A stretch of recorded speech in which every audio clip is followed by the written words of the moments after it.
تو آج کی اس ویڈیو میں پورٹیبل کمپریسر مشین کی ریپیئرنگ کا مکمل ٹیوٹوریل دینے والا ہوں۔ ہم سیکھنے والے ہیں کہ اس چھوٹی سی مشین کو کیسے ریپیئر کیا جاتا ہے۔ یہ چھوٹی سی مشین بڑے ہی کام کی چیز ہے۔ اس چھوٹی سی مشین کے ساتھ بڑی بڑی گاڑیوں کے بڑے بڑے ٹائروں کے اندر آسانی سے ہوا کو بھرا جا سکتا ہے۔ سب سے پہلے اس کے کور کو اوپن کر لیا جائے گا۔ جب اس کا کور اوپن ہو جائے گا تو اس کے اندر سے آپ کو کچھ وائرز نظر آئیں گی۔ ان وائر کے ساتھ ایک بٹن کو اٹیچ کیا گیا ہے۔ اس چھوٹے سے بٹن کی 3 پنیں ہیں۔ ان تینوں پنوں کے اوپر ایک ایک وائر کو اٹیچ کیا گیا ہے۔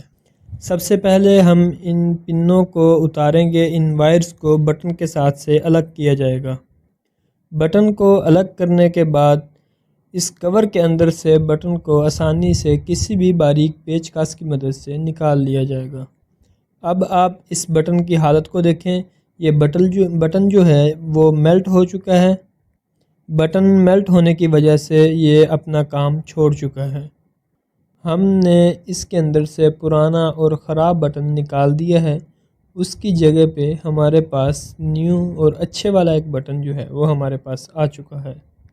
نیو بٹن کے لگانے کے بعد اب ہم ہم نے وائرز اتاری تھی، جو پنیں ہم نے جہاں سے اتاری تھی وہاں وہ پنیں دوبارہ لگا دی جائیں گی، اور ایک جو اس کی وائر تھی وہ کاویہ کے ساتھ سولڈ ہوئی تھی، وہ دوبارہ ہم اسی طرح کاویہ کے ساتھ سولڈ کر دیں گے۔ اگر آپ کے پاس کاویہ نہیں بھی ہے تو آپ اس کو ایسے ہی اوپر اس کے لگا دیں گے، اور لگانے سے بھی بٹن جو ہے وہ اس کا کام کرنا شروع ہو جائے گا۔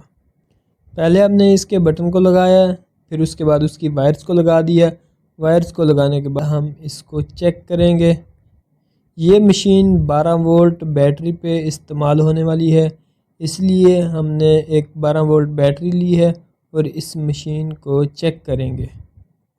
اور اس مشین کے اوپر ایک لائٹ بھی لگی ہوئی ہے، وہ بھی ہم آپ کو چلا کے چیک کروائیں گے۔